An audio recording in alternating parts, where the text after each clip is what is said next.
भाई डॉन, धन्यवाद। यह एक तरह से अचंभित करना है, तो ठीक है, यह एक आपका धन्यवाद। जिस किसी ने भी इसे कहा है, आपका बहुत बहुत धन्यवाद। मैं उन गीतों का आनंद उठा रहा था। ओह, इसे सुनना पसंद करता हूँ। आप जानते हैं, मैं अच्छे गीतों को गाए जाने को पसंद करता हूँ, और मैंने इसमें से बहुत से सुने हैं जब मैं यहाँ पर आया। अक्सर जब मैं यहाँ पर आता हूँ और चंगाइयों की सभा में यहाँ ऐसे ही कुछ होता है, मुझे अपने आप में एक प्रकार से अकेला रहना पड़ता है। और फिर वे लड़के इन टेपों को लेते हैं, और फिर जब मैं घर जाता हूँ या ऑफिस में कुछ काम को करना होता है, फिर मैं बैठकर उन टेपों को बार बार सुनता हूँ, और मैं वो हर एक बात को सुनता हूँ जिसे मैंने कहा है। और मैं भाई गैर होल्जर को यहाँ देखकर आज सुबह बहुत ही खुश हूँ, जो एक सुसमाचार के पुराने मित्र हैं। वे बहुत वर्षों से पहले इसी कार्य में थे, बीमारों के लिए प्रार्थना करने गए थे। शायद उनके बीमारों के लिए प्रार्थना करने के बारे में मैंने कुछ वर्षों पहले ही जाना था, और यहाँ पर कुछ और लोग हैं जो मेरे नजदीकी मित्र हैं। मैंने पिछली रात को यहाँ ऊपर भवन पर जेफरसन विले से एक बड़े समूह को देखा, और इसलिए हम बहुत ही खुश हैं। और मैं भाई यंग ब्राउन से मिला। मैंने कहा, भाई जैक ने कहा उसका नाम यंग था, और यह नाम उस पर सही बैठता है। जब उसने मुझे बताया कि उसकी आयु 65 या ऐसे ही कुछ वर्ष है, मुझे विश्वास नहीं हो रहा था। वो तब से लेकर जरा भी नहीं बदले हैं जब वे पहली बार शेव रिपोर्ट पर थे। यही सही बात है, वो बिल्कुल वैसे ही दिखते हैं। तो ठीक है, परमेश्वर हमारे लिए भला है, और मैं उन्हें पसंद करता हूँ जिस तरह से उन लोगों ने आज सुबह को गीत को गाया। इसकी गहराई से यह तो कुछ वास्तविक था, कुछ तो जिसका कुछ अर्थ था।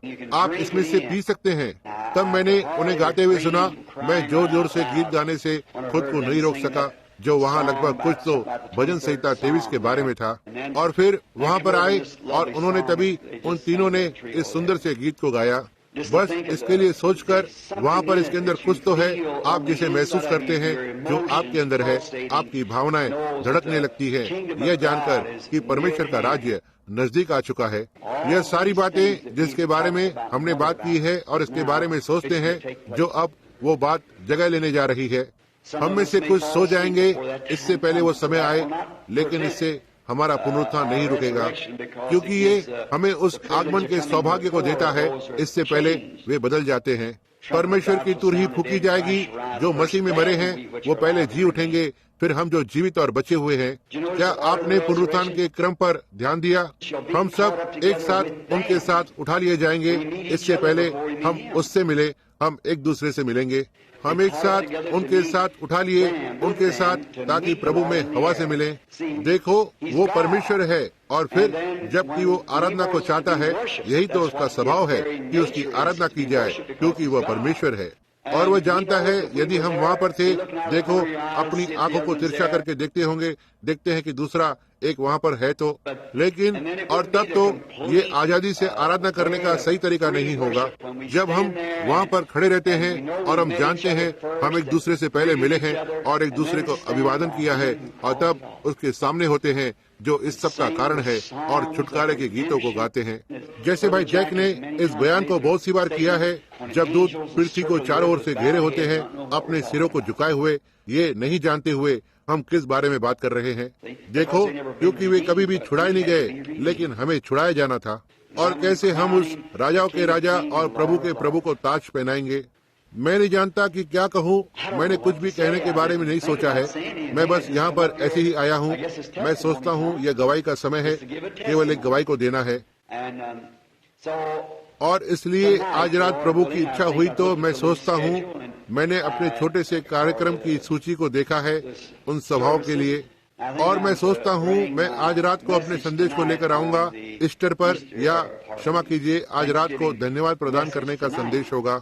और फिर हम बाद में ले लेंगे, हो सकता है आने वाले हफ्तों में, यदि प्रभु की इच्छा हुई तो, बीमारों के लिए प्रार्थना करेंगे।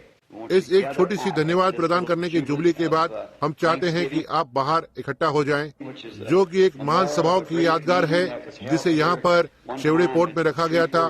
कुछ एक लगभग 3 वर्ष पहले की बात है, जब आपके पास इसके आने का प्रकाशन था, और यहाँ उन सभाओं में परमेश्वर ने महान तरीके से आशीषित किया। और मैं भरोसा करता हूँ कि परमेश्वर निरंतर आशीष को देगा, और यहाँ पर वे प्राण बचाए जाएंगे जब तक वो अंतिम नाम परमेश्वर की किताब में उस महान अभिलेख केंद्र की ऊंचाई पर है, जिन्होंने मसीह को एक उद्धारकर्ता करके स्वीकार किया है, उसकी आत्मा से भर जाते हैं। अब आइए कुछ क्षण के लिए अपने सिरों को झुकाएंगे। मैं यहाँ एक वचन को सोच रहा हूँ। प्रभु यीशु, हम आज सुबह सबसे आभारी लोग हैं, लेकिन अभी भी बस हम व्यक्त करने से सीमित हैं। यदि हमारे हृदय पूरी तरह से दे सकते जो हम चाहते हैं, हम नहीं जानते कि हम अपने आप में कैसे व्यवहार करें। और वहाँ पर कोई संदेह नहीं, आपने कहा वहाँ पर आशीष के लिए पर्याप्त रूप से इतनी जगह नहीं होगी जो परमेश्वर हम पर उंडेलेगा, और हम इसके लिए बहुत ही आभारी हैं। और हम बस प्रार्थना करते हैं प्रभु, जैसे हम अपने सिरों को आपके भक्ति में झुकाते कि आप हमारे धन्यवाद प्रदान करने को स्वीकार करेंगे। वहाँ पर बहुत सारी बातें हैं जिसके लिए हमें धन्यवाद देना है, और हम जिन्हें व्यक्त नहीं कर सकते हैं, लेकिन हम इतना ही कहते हैं, परमेश्वर का धन्यवाद हो। और सारी बातों के ऊपर जिसके लिए हम आभारी हैं, वो जो संसार के लिए परमेश्वर का महान उपहार है, जब परमेश्वर ने उसके पुत्र को दिया ताकि हमारे लिए एक छुटकारे के मार्ग को बनाए। हम इसके लिए बहुत ही आभारी हैं, हम इसे ग्रहण करते हैं। और उस समय से प्रभु, मैं ये याद कर सकता हूँ जब मैं छोटा सा लड़का ही था, इसी के लिए मुझे जीना है। और अब मैं बूढ़ा हो रहा हूँ, जानता हूँ कि वह सूरज ढल जाएगा। अब और ज्यादा समय नहीं है जब तक मेरा बुलावा आ जाएगा, और जिसके लिए मैंने जिया है मैं आनंद करने जाऊंगा। मैं जानता हूँ प्रभु, वहाँ उसी राज्य के बहुत सारे रहने वाले लोग हैं जो उसी तरह से आज सुबह उस समय के आने के लिए रुके हुए हैं, क्योंकि वो जिसके लिए हमने उस सफर को किया है ताकि उसकी सेवा करें और उस संगी व्यक्ति को अनंत जीवन के लिए निर्देशित करें, वह मान घड़ी बहुत ही जल्द नजदीक आ रही है। हम बस पता नहीं क्यों इसे हमारे अंदर महसूस कर रहे हैं। जितना हम इसके लिए सोच सकते हैं, यह उससे भी नजदीक है। और हम प्रार्थना करते हैं कि अब आप हमें आशीष देंगे और अपनी आशीषों को लगातार देंगे, जिसे आपने हमें आज सुबह दी है। और अब जैसे हम आपके वचन के भाग को पढ़ते हैं, या एक या दो पद को, हम प्रार्थना करते हैं कि वह महान पवित्र आत्मा आपके आदर के लिए इन पदों को और एक गवाही को ले लेगा। यीशु मसीह के नाम से हम प्रार्थना करते हैं, आमीन। मैं सोचता हूँ यहाँ एक स्थान पर, मैं सोचता हूँ ये कुरिन्थियों में पाया जाता है। दूसरा कुरिन्थियों 9:14 और 15 पद है। और वे तुम्हारे लिए प्रार्थना करते हैं, और इसीलिए कि तुम पर परमेश्वर का बड़ा ही अनुग्रह है, तुम्हारी लालसा करते रहते हैं। परमेश्वर को उसके उस दान के लिए जो वर्णन से बाहर है धन्यवाद हो। पौलुस यहाँ परमेश्वर के अनुग्रह के लिए बोल रहा है जो तुम्हारे अंदर है, जो पवित्र आत्मा का न वर्णन करने वाला उपहार है जो लोगों के बीच में रहता है। वह परमेश्वर का धन्यवाद दे रहा है क्योंकि जो उन्होंने पाया था, पवित्र आत्मा इन लोगों के ऊपर आया था, जो न वर्णन करने वाला परमेश्वर का उपहार है, बहुत ही धनी और शुद्ध है। अब मेरे मन में वास्तव में कुछ भी नहीं था, इसलिए मैंने सोचा मैं एक छोटी सी गवाही को दूंगा जो पिछले कुछ दिनों में जो मसीह के साथ मेरा अनुभव था, यह सबसे महिमा में रहा है। मेरे सारे जीवन को आप जानते हैं, आप में से बहुतों ने मुझे सुना है, और मैंने सोचा मैं इसे इस भवन में कुछ लोगों के लिए बताऊं जो यहाँ पर बैठे हुए हैं। पर यहाँ इस सुबह मेरे भवन के श्रोतागण जो लगभग 3 राज्यों से है, जब हम बोल रहे हैं वे मैक्सिको, कनाडा और संयुक्त राज्य से है। हर एक जन बहुत ही नजदीक। यहाँ पर एक दिन 28 विभिन्न देशों के लोग थे, एक छोटे से रविवार के स्कूल की सभा के लिए। देखो, 28 विभिन्न राज्यों को प्रतिनिधित्व किया। मैं इसे परमेश्वर की महिमा के लिए बोलना चाहता हूँ। यात्रा करते हुए मैं सोचता हूँ कि प्रार्थना और याचनाओं के जरिए हम जो एक फेंके हुए के नाई थे और जो तथाकथित आज संसार की कहलाने वाली कलीसियाओं के द्वारा ठुकराए हुए हैं, वो ही भवन जो संसार के अनुग्रह की शक्तिशाली केंद्र स्थान के अंदर बढ़ चुका है, संसार में किसी भी स्थान से बढ़कर, जिसे मैं जानता हूँ। मैंने ऐसा कभी नहीं देखा है जिस तरह से प्रभु वहाँ पर कर रहा है। यह बस एक न वर्णन करने वाली बात है, किस तरह वो जो यहाँ पर कर रहा है, केवल नम्रता में बस लोग हर कहीं से आ रहे हैं। और हम इस छोटे से केंद्र के लिए आभारी हैं, जहाँ कुछ लोग सारे देश से अनुग्रह के आनंद में इकट्ठा हो रहे हैं और अनुग्रह को दूसरों के लिए फैला रहे हैं। अब मेरे सारे जीवन में मुझे ऐसा दिखाई देता था, मैं पश्चिम की ओर जाना चाहता था। और आप में से बहुत से लोगों ने कहानियों को पढ़ा है और टेपों में सुन चुके हैं। टेप की सेवकाई संसार भर में हुई है, हर स्थान पर। मैं सोचता हूँ कि यह परमेश्वर के संदेश को फैलाने का एक जरिया है उन मूर्ति पूजक देशों में, वहाँ पर जहाँ इसे जिसका अनुवाद किया जाना था। और जर्मनी और इत्यादि में उनके पास टेप हैं। वे उनके सभाओं में जाते हैं जो सैकड़ों लोगों की होती है, और कुछ थोड़ी बातों को उनके कानों पर डालते हैं और एक टेप को चलाते हैं। और वैसे ही जैसे मैं बोल रहा हूँ, वैसे ही वहाँ पर सेवक खड़े होकर और उसी बातों को जाहिर करते हैं और दूसरी भाषाओं में और सैकड़ों लोगों के सामने इसे ला रहे हैं। और केवल टेपों के जरिए से ही सैकड़ों बचाए गए और चंगाई को पाया है, जो संसार भर में जा रही हैं। सब इंग्लिश में है, लेकिन इसका अनुवाद बहुत सी विभिन्न भाषाओं में संसार की जातियों में हुआ है। हम उन लोगों से वापस मेल यानी पोस्ट के जरिए से सुनते हैं। और अब जो मैं बोल रहा हूँ, हो सकता है ये परमेश्वर की महिमा के लिए है, एक व्यक्तिगत गवाही होगी। जो हो सकता है आप आने वाली रात को इस बात को समझें जो मैं बताना चाहता हूँ। यदि प्रभु की इच्छा हुई तो आप समझ जाएंगे। जैसे मैं पिछली रात को बोलने की कोशिश कर रहा था, संसार उस स्थान पर आ रहा है, ये अपने अस्तित्व को खो रहा है, राजनीतिक तरीके से, सामाजिक तरीके से, अर्थव्यवस्था से। आप कहते हैं अर्थव्यवस्था और पैसा, जी हाँ, लेकिन ये कहाँ से आ रहा है? हमने टैक्सों के लिए कर्जों को लिया है, जिसे आज से लेकर 40 वर्षों तक भरना है। वो आर्थिक रूप से नष्ट हैं, वो दिवालिया हो गए हैं। राष्ट्र, ना ही ये राष्ट्र, लेकिन उन सारे राष्ट्रों की। और वहाँ पर इसे वापस करने का कोई रास्ता भी नहीं है। और यह पूरी तरह से एक जाल को बिछाया गया है ताकि इस राष्ट्र को किसी चीज के अंदर फंसाया जाए। और आप सब इस बात के जानकार हैं। तो ठीक है, किसके पास दुनिया का धन है? इसे कौन लिए हुए है? निश्चय ही वो इसे करता है, ये रोम के पास है। और जब भी हम करते हैं, हम जब आर्थिक रूप से खत्म हो जाते हैं, इन बड़े बड़े व्यापारियों के बावजूद जो तंबाकू, विस्की और इत्यादि के हैं, ऐसे ही पैसा लेने के लिए करते हैं। हमें पैसे लेने के लिए क्या करना होगा?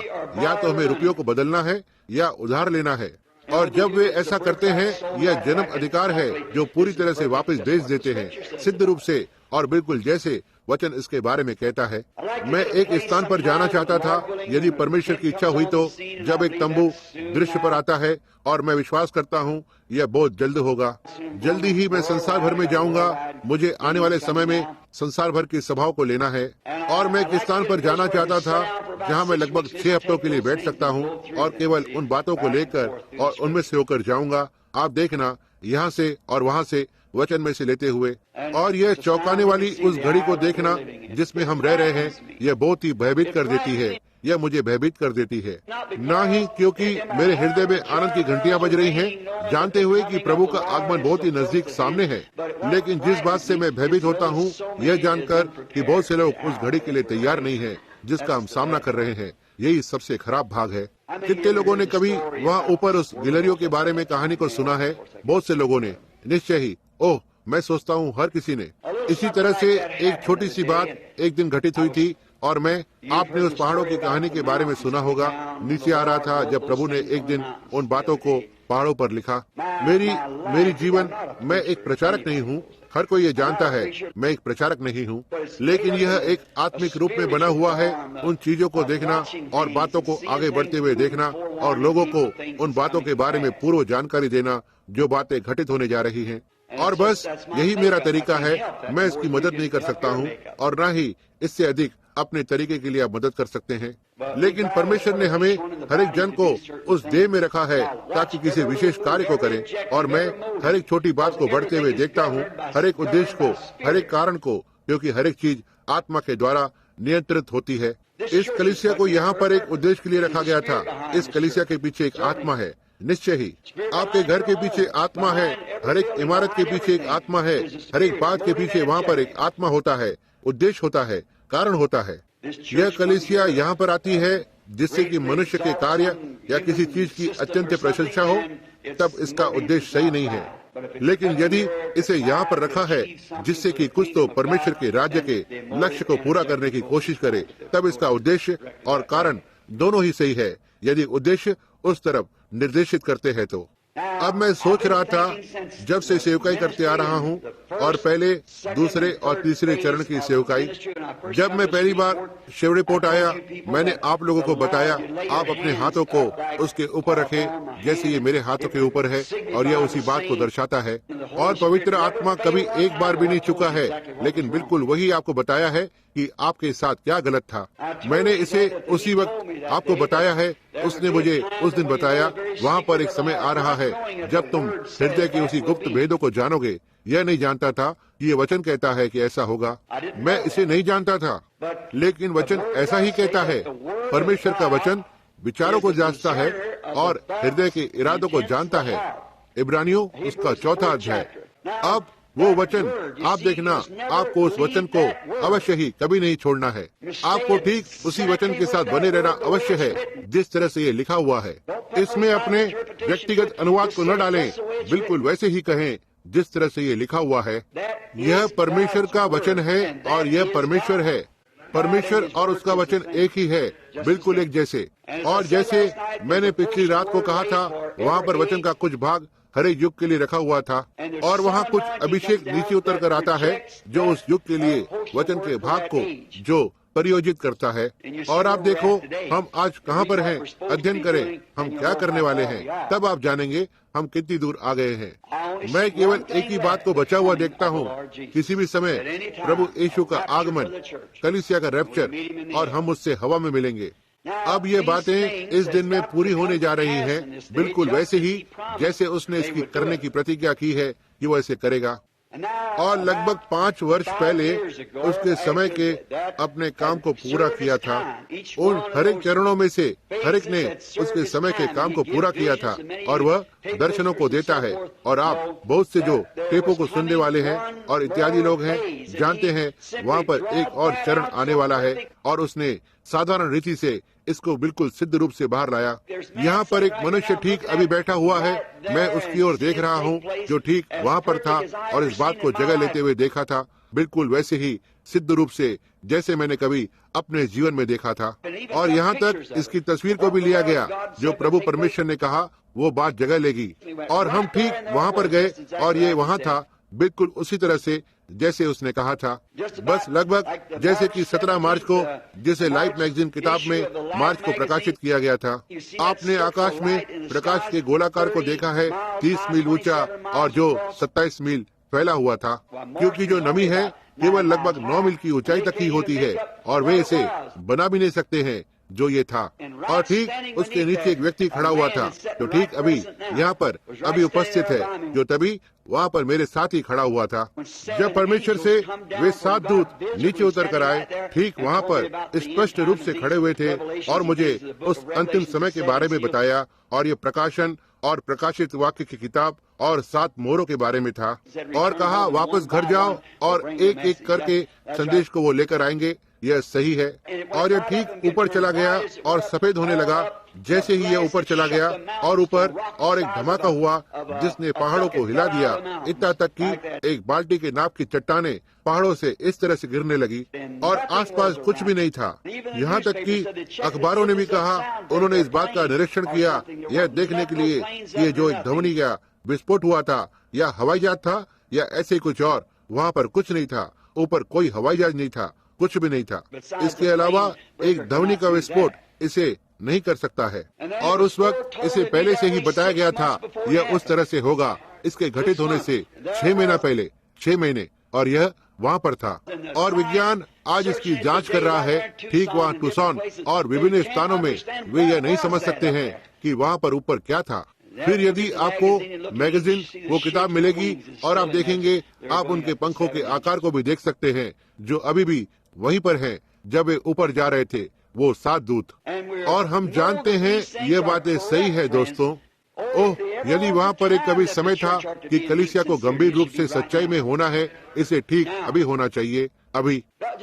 लेकिन इसने बस मेरे लिए कुछ तो किया है मुझ में, क्योंकि अब 5 वर्षों से लेकर मैंने सोचा है कि यह क्या गलत था। मैंने अपने हृदय में ऐसा महसूस किया कि मैं पूरी तरह से किसी चीज के नीचे दब गया था और मैं नहीं समझ सका कि यह क्या था। इस बड़े दबाव के समय के दौरान और इत्यादि, मैं तब बेसुध होकर सारे देश में इधर उधर और यहाँ वहाँ घूम रहा था और सरकार ने मुझे एक जांच पड़ताल के अंदर रखा था, क्योंकि जब हमारी सभाएं होती है कोई तो मुझे एक चेक लिख कर देता है, विलियम ब्रैनम, और मैं बस हस्ताक्षर करके और इसे वापस दे देता हूँ। और तब हमारे पास हमारी सभाओं का सारे खर्चा का ब्यौरा होता है। और जब उन्होंने इसमें से होकर देखा और पाया इस पैसों का अभियान या उन सभाओं के अंदर भरा गया था, मगर जैसे ही इस पर मैंने अपने हस्ताक्षर को किया था, मैंने चेक के साथ अपनी पहचान को दे दिया कि यह मेरा था। मुझे सरकार को $300,000 भरना था और वे मुझे नहीं जाने देते और मुझे वहाँ पर रहना होगा और इत्यादि, क्योंकि बहुत समय लगता है ताकि सारी बातों में से होकर वे जांच करें। और मुझे नहीं, सब कुछ उन्होंने कहा, जी हाँ, ये पैसे उन सभाओं में गए हैं, लेकिन लोगों ने चेक आपके लिए बनाया था। और जब आप इस पर लिखते हैं, आप चेक के साथ अपनी पहचान को देते हैं, आपको इस पर इनकम टैक्स भरना होता है। यदि आप यहाँ तक एक क्षण के लिए भी अपने हाथ में चेक को पकड़ते हैं, यह तभी भी आपका होता है क्योंकि आपने इस पर लिखा है। मैं इसे नहीं जानता था, मैं इस कानून और इत्यादि की प्रक्रिया को नहीं जानता। मुझे इस पर हस्ताक्षर की बजाय इस पर मोहर से थप्पा लगाना चाहिए था। जब मैं इस पर हस्ताक्षर करता हूँ, इसका मतलब होता है कि यह मेरा है। और फिर वे सीधा उस खर्चे के ब्यौरे में जाकर और वहाँ जांच करते हैं और यह सीधा कोष में गया था और इस तरह से पैसे को खर्च किया गया है। मैं अपनी कलीसिया से वेतन को लेता हूँ एक हफ्ते के $100। वहाँ पर एक खजांची बैठे हुए हैं, ठीक वहाँ पर बैठे हुए हैं, वो जानते हैं कि यह सही है और यही सब वहाँ से मुझे मिलता है, और नहीं तो ये ठीक सभाओं में चला जाता है। अब मुझे ऐसा लगता था जैसे मैं पिछले 4 या 5 वर्षों से दबाव में था। तो अभी हाल ही में कनाडा में गया, मैं एक छोटे से शिकार के दौरे में गया था और मैं वहाँ गया। प्रभु ने वहाँ पर मेरी सहायता की ताकि वहाँ सारी मूल इंडियंस जाति को प्रभु यीशु की ओर अगुवाई करूं। और मुझे वापस जाना था वहाँ ऊपर, जब वो छोटी खाड़ी की बर्फ पिघलने लगी थी और इत्यादि, जिससे सारी जाति को प्रभु यीशु के नाम में बपतिस्मा दूं, क्योंकि एक मूल इंडियन महिला की चंगाई हुई थी जो हृदय के दौरे से मर रही थी। वो याजक उसके लिए नहीं आया होगा, बहुत दूर जंगल में, जहाँ मुझे घंटों घोड़े की पीठ पर सवारी करके जाना था। वे वहाँ ठीक अभी बैठे हुए हैं जो वहाँ उपस्थित थे जब ये घटित हुआ था। और अब बाद में नीचे आते हुए मुझे कोलोराडो में रुकना था ताकि मैं अपने मित्रों से, कुछ सेवकों से वहाँ पर मुलाकात करूँ। मैं एक मार्गदर्शक हूँ कोलोराडो में और मैं उन्हें शिकार के दौरे के लिए लेकर जा रहा था। उनमें से 2 या 3 लोगों को, 3 या 4, उनमें से 5 बैठे हुए हैं जो ठीक अभी यहाँ पर उपस्थित हैं, अब ये जानने के लिए। और इस वर्ष कोलोराडो में बहुत ही ज्यादा ठंडा रहा था, वैसे ही ये सारे राष्ट्र में ठंडा रहा था और आग को बहुत ही बढ़ा दिया गया था, इसलिए उन्होंने शिकार के समय को थोड़े समय के लिए विलंबित कर दिया था। लेकिन जिस समय हम वहाँ ऊपर थे, वहाँ पर एक बात घटित होने वाली थी कि वहाँ एक बर्फीला तूफान आने वाला था। और उस समय के दौरान उन पहाड़ों में होना बहुत ही खतरनाक होता है, क्योंकि कभी कभी मैंने देखा है आप अपने आगे अपने हाथों को भी नहीं देख सकते हैं घंटों घंटों के लिए। और ठीक एक ही समय पर कुछ ही घंटे में 30 फुट बर्फ ऊपर तक भर जाती है, ठीक आपके ऊपर तक, आप खत्म हो जाते हैं।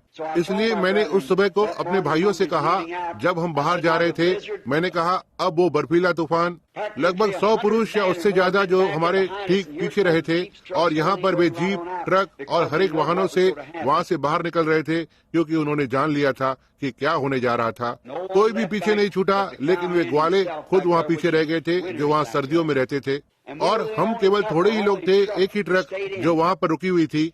और मैंने भाइयों से पूछा था, उन्होंने कहा हम रुकेंगे। तो फिर अच्छी बात है, मैंने कहा अब तैयार हो जाओ।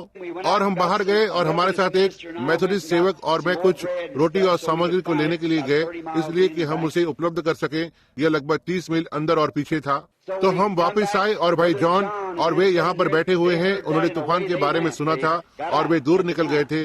उस समय पर वे दूर निकल गए थे क्योंकि बर्फीला तूफान आने वाला था। लेकिन हम वहाँ पर ठहरने जा रहे थे और मैं एक सभा के लिए टूसन में जाने वाला था। और मैंने अपनी पत्नी को फोन किया और उससे कहा कि यदि मैं वहाँ पर नहीं आया तो किसी को मेरी जगह पर भेज देना।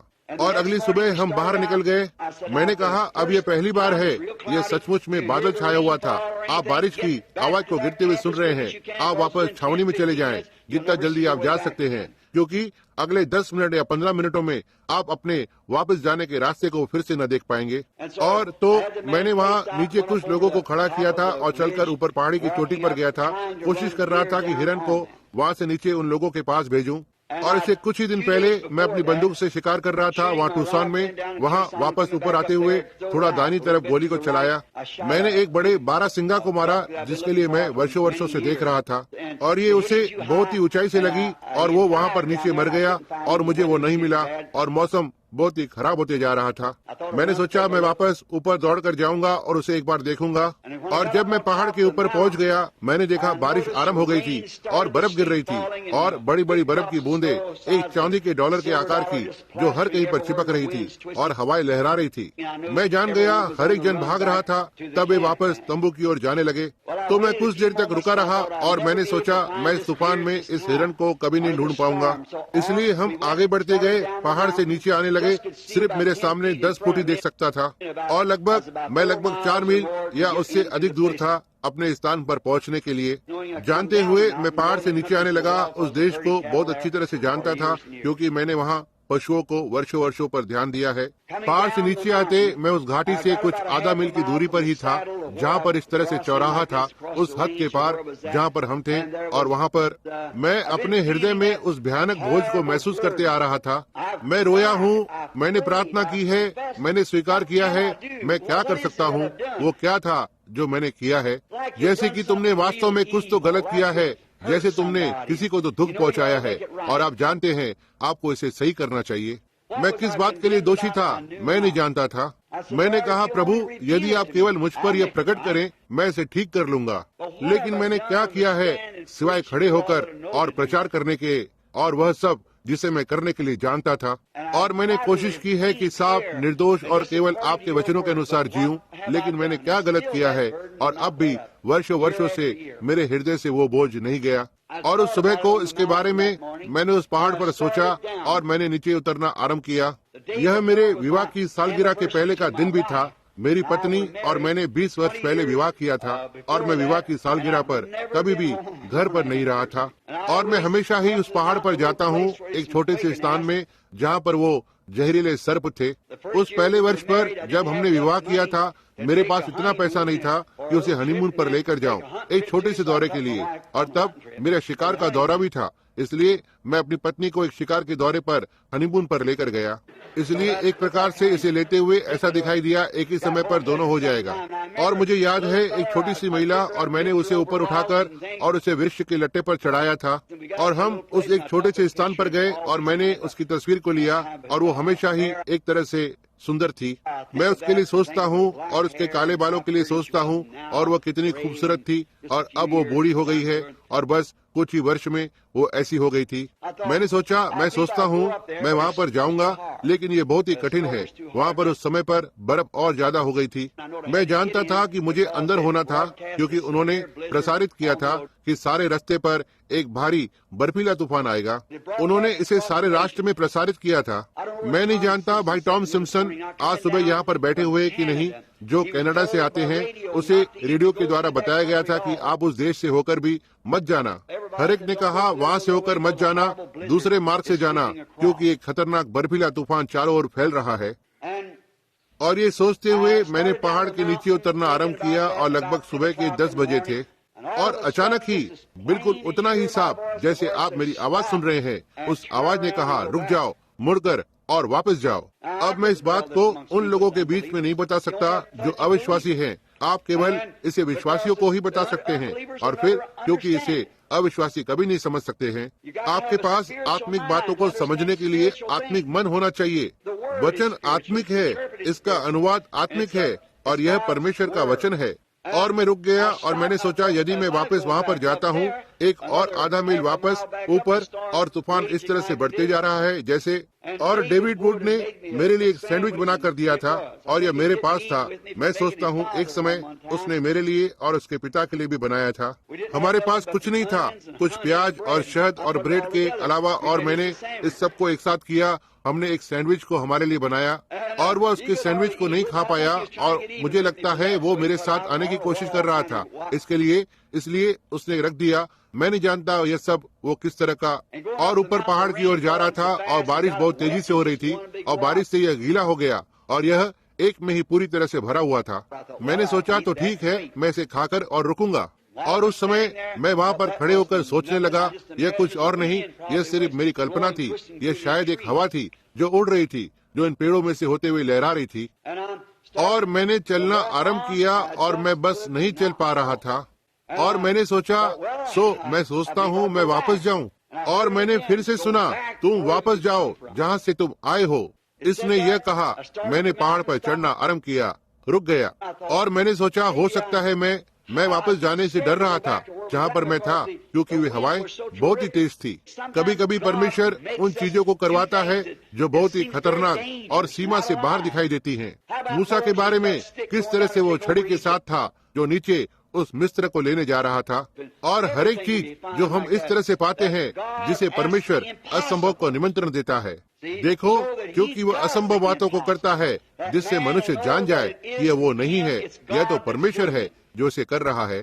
मैं वापस सबसे ऊपर पहाड़ की ओर फिर से चला गया। मैं उन पहाड़ों में से होते हुए, लहराते पेड़ों में से होकर अपने रास्तों को ढूंढ रहा था। मैं नीचे बैठ गया। मैंने अपनी बंदूक को लिया और उस दूरबीन को ऊपर की तरफ रखकर देख रहा था। इस तरह से भालू उस समय दौड़ रहे थे, और तो मैंने दूरबीन को मेरी शर्ट के अंदर इस तरह से वापस रख दिया और कुछ समय के लिए नीचे बैठ गया। मैंने सोचा, मैं यहाँ पर बैठकर क्या कर रहा हूँ। लेकिन परमेश्वर रहस्यमयी तरीकों से कार्य करता है। उसके अद्भुत कार्य दिखाने के लिए वे शारीरिक विचारों से इसे ढूंढते हैं। वे कभी इसकी एक झलक को भी नहीं पकड़ पाते हैं। और जब मैं पीछे जाकर और बैठ गया, वहाँ पर बैठकर परमेश्वर के लिए सोचने लगा। सोचता हूँ, मैं क्यों यहाँ पर वापस आया। मैंने सोचा, ओह, इस समय मुझे उस घाटी के सबसे नीचे जाना है।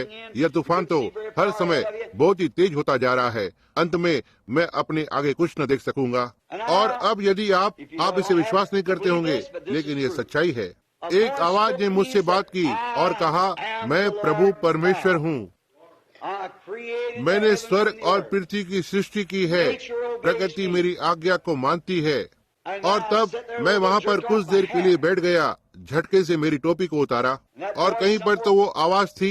मैं इसे नहीं देख सका। केवल एक ही चीज मैं सुन सकता था, जो वहाँ कहीं तो उन पेड़ों में थी। मैंने सोचा, आमतौर पर आप उस उजाले को देखते हैं जिसे आप सब जानते हैं। अक्सर ये यहाँ पर होता है, लेकिन मैंने हर कहीं देखा और उजाले को नहीं देख पाया। मैंने कहा, आप कहाँ पर हैं ओ परमेश्वर मेरे सृष्टिकर्ता। मैंने यहाँ वहाँ देखा, मैं इसे और नहीं सुन सका। उसकी आवाज को मैं कुछ मिनटों तक रुका रहा। उसने कहा, मैं प्रभु परमेश्वर हूँ जिसने तुमसे कहा था कि उन गिलहरियों को अस्तित्व के अंदर लेकर आओ, और आप सब इसके बारे में जानते हैं। और इसीलिए मेरी सहायता करें इस बाइबल से जो मेरे सामने है, इस धन्यवाद प्रदान करने की सुबह पर। यदि ये सच्चाई नहीं है तो परमेश्वर होने पाए ठीक इस मंच पर अभी मुझे मृत्यु को दे दे। देखिए, ये सच्चाई है। वह अब भी वैसे ही सृष्टि करता है। एक परमेश्वर जो अब्राहम के लिए मेढ़े का प्रयोजन कर सकता है, वह प्रयोजन कर सकता है। वह अब भी यहोवा यीरे है। वो परमेश्वर प्रयोजन कर सकता है। अब्राहम को वो मेढ़ा कहाँ पर मिला? देखो, रोजाना जीवन से 3 दिन के सफर के बाद पहाड़ की सबसे ऊंचाई पर, जहाँ पर कोई भी पानी और कुछ भी नहीं है, और उसे एक मेढ़े की आवश्यकता थी। और वहाँ पर एक मेढ़ा उसके सींगों के द्वारा जंगल में फंसा हुआ था। और अब्राहम वहाँ पर चला गया और उसने चट्टान को लिया और वहाँ पास ही उस वेदी को बनाने के लिए। लेकिन परमेश्वर तब भी यहोवा यीरे ही बना रहता है। वो परमेश्वर इसे अपने खुद के लिए प्रयोजन करेगा। जो कुछ भी उसने प्रतिज्ञा की है, जिसे वो करने में सक्षम है, यही वो वहाँ मती में वचन है। मैं सोचता हूँ मरकुस 11:22 में, यदि तुम उस पहाड़ से कहो। मैं कभी भी यह समझ नहीं पाया। आप उसके बारे में कहानी को जानते हैं, और इसीलिए मेरी सहायता करें। ये सच्चाई है। उसने कहा, मैं ही वो एक हूँ जिसने उस गिलहरियों का प्रयोजन किया। उसने कहा, अब जब मैं फिर से सुनने लगा ताकि देखूं वो क्या कहता है, कुछ भी नहीं थमा। हवाएं बस जबरदस्त चल रही थी, चलती जा रही थी। मुझे खुद को संभालना है, क्योंकि मैं आपको कुछ तो बताऊंगा। वास्तविक आत्मिक मन मूर्खता से एक कदम आगे होता है। क्या आप यह जानते हैं? एक वैज्ञानिक शोध आपको इसे बताएगा। यहाँ पर ये आप हैं धीमे और गिरावट में, और तब आप जरा सा और आत्मिकता में आते हैं। तब आप लगभग इस तरह से होते हैं। फिर आप एक सुस्त कुल्हाड़ी के जैसे होते हैं, और उसके बाद एक धारीदार छुरा हो जाते हैं। अब आप जानते हैं वहाँ पर आप कौन सी तरफ गिरेंगे। यदि एक मनुष्य खुद को ऊपर उठाने की कोशिश करता है वह निश्चय ही गलत दिशा में जाता है। यदि वहाँ पर परमेश्वर उसे ऊपर उठाता है, वो सामान्य व्यक्ति से बहुत ही ऊपर होता है। यही है जहाँ पर वे दर्शन और आदि आना आरंभ होते हैं, वहीं पर जहाँ परमेश्वर का राज्य है। उन कवियों को, उन नबियों को और उन सभी को पागल माना जाता था। यीशु खुद एक पागल मनुष्य कहलाया गया था। कहा, हम जानते हैं तू एक पागल है और तुझमें एक शैतान है। पागल का मतलब होता है सनकी। इन सारे कवियों को और नबियों को देखो जिन्हें यह माना गया था, जो अत्यंत कोशिश करते, यदि आप अपने आप को वहाँ ऊपर लाने की कोशिश करते हैं, आप नष्ट हो जाएंगे, आप कभी भी नहीं पहुँच पाएंगे। यह तो एक हाथ है जो उस महिमा से नीचे आता है ताकि आपको उस किनारे पर थामे रखे जो कि सही और गलत बातों के बीच में है, और उन किनारों में खड़े होते हैं जहाँ पर से उस पार ब्यूला देश की ओर देख सकते हैं। तब उसी घड़ी पर इसने फिर से बात की, उसी समय पर जब मैं वहाँ ऊपर बैठा हुआ था। उसने कहा, मैं ही वो एक हूँ जिसने उस रात को खड़े होकर और हवाओं और आंधियों को शांत किया था। कहा, अपने पैरों पे खड़े हो जा और उस तूफान को डांट। यह तुम्हारी आज्ञा को बिल्कुल वैसे ही मानेंगे जो तुम कहते हो। यही मेरी आने वाली तीसरे चरण की सेवकाई रही थी। यह वर्षों से आगे बढ़ रही थी और ऐसा दिखाई देता था कि वहाँ कुछ है जो चिंतित रहता है। मैंने सोचा, ओह नहीं, लेकिन बिल्कुल उसी तरह से उसने किया है। और ये फिर से वही था, ये फिर से उसी का आत्मा था, बिल्कुल उसी तरह से। लेकिन मेरे पास बहुत सारे दूसरों के निमित्त शारीरिक नकल करने वाले लोग थे।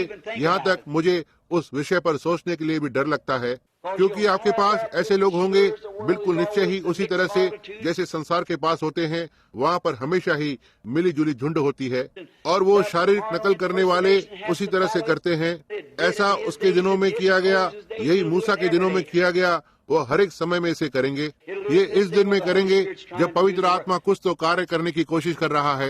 लेकिन फिर भी यदि एक व्यक्ति आत्मिक है, वो शारीरिक नकल करने वाला केवल उस एक सही को बड़ा चढ़ाकर करता है। यही वो परमेश्वर का सच्चा लेख है।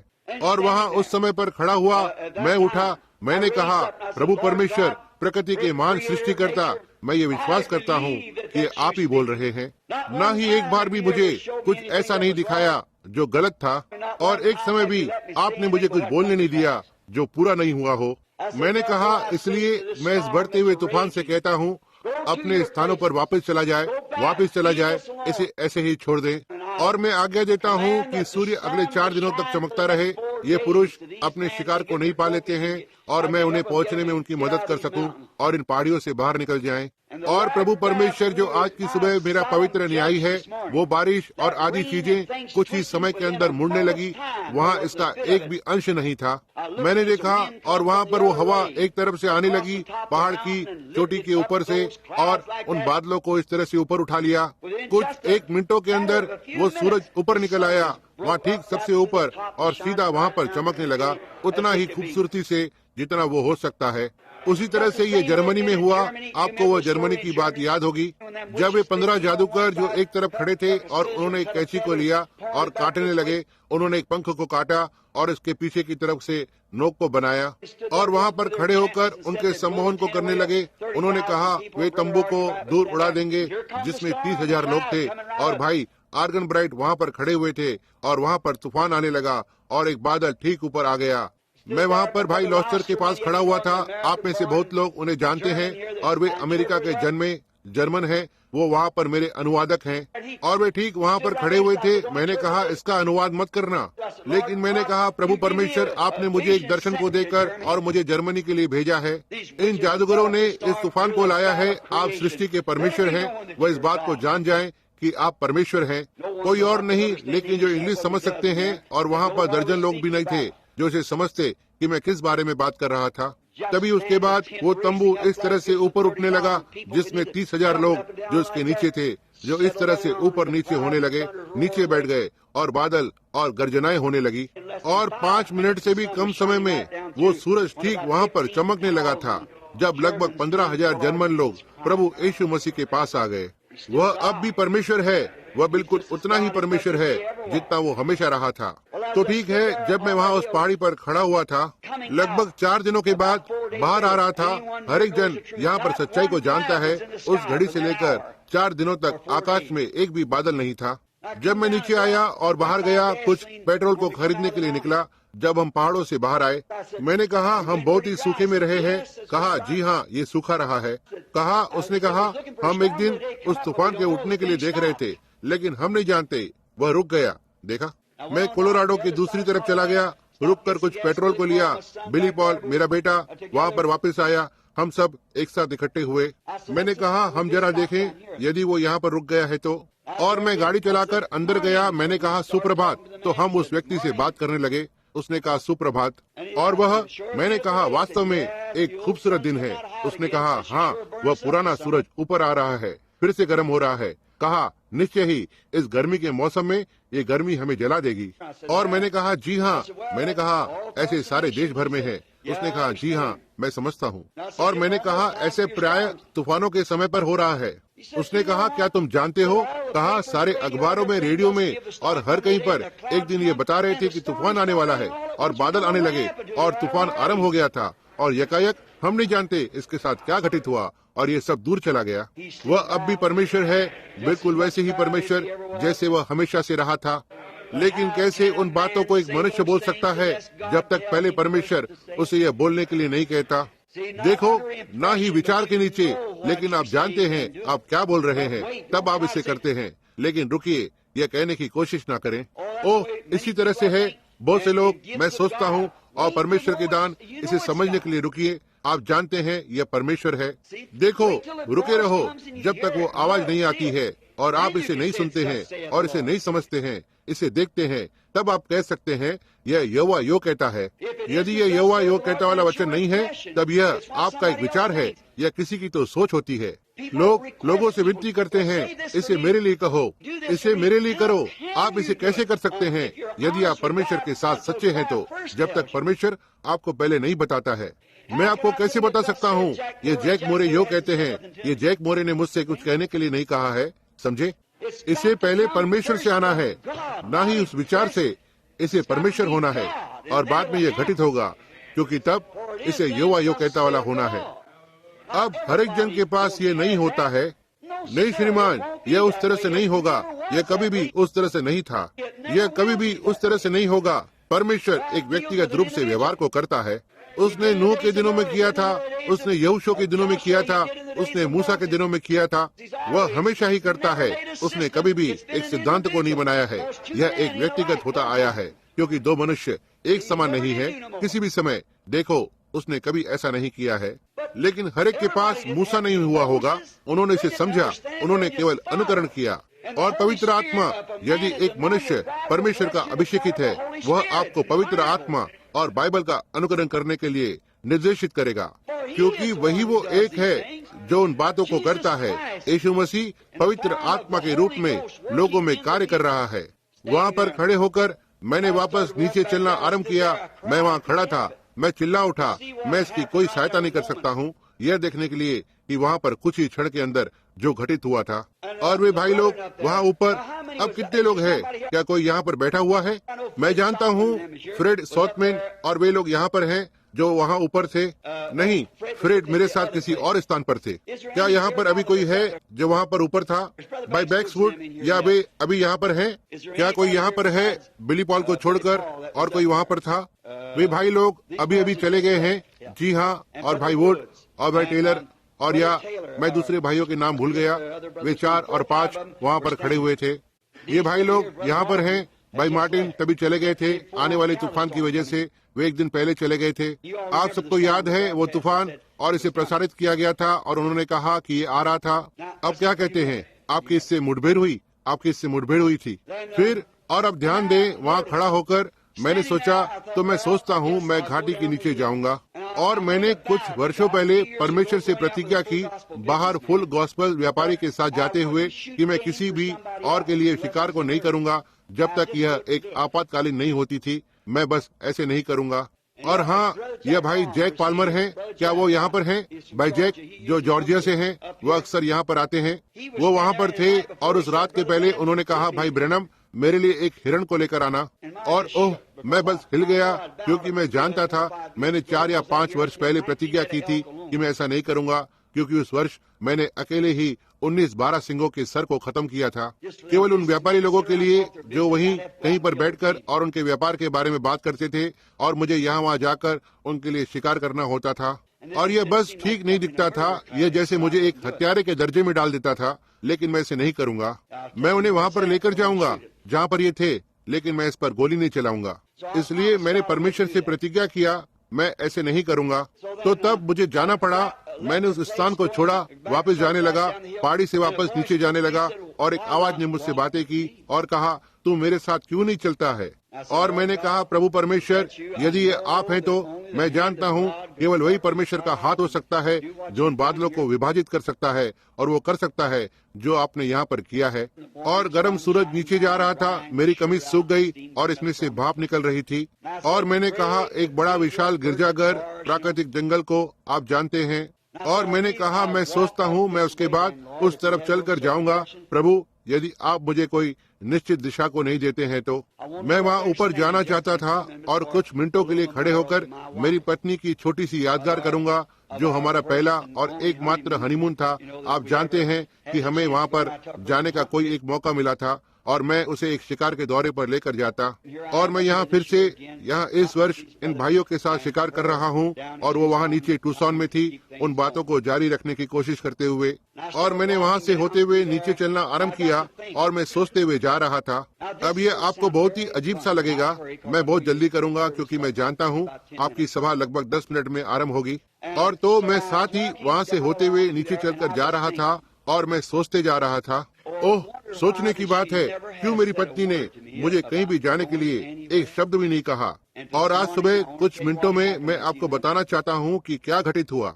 मैं हर एक पुरुष को इसे सोचना चाहिए। मैं सोचता हूँ संसार में एक भी स्त्री ऐसी नहीं होगी जैसे मेरी पत्नी है। वह बस बहुत ही अच्छी स्त्री है। वह छोटी सी नेक चलन जो घर पर रहती है, वह हमेशा ही मेरे कपड़ों को तैयार रखती है, क्योंकि मुझे बाहर दौरे पर जाना पड़ता था। हर एक चीज को वो करती है। मैं उसे आकर कहता, जरा सा उसे चिढ़ाने के लिए कहता, मैं तुम्हारा पति हूँ, क्या तुम मेरी पत्नी हो?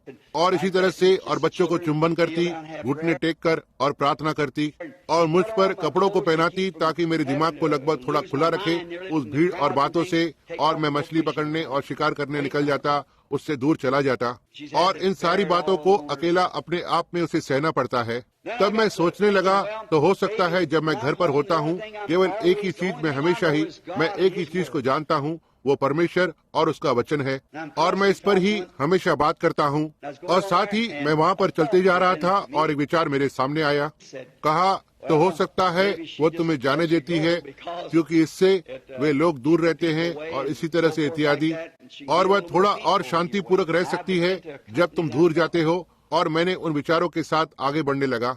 मैंने इस तरह से किया, और मैंने जब ऐसा कहा, मैंने अपने चेहरे की दाढ़ी को देखा जिसे 1 हफ्ता हो गया था, और वो आधे से भी ज्यादा सफेद हो गई थी।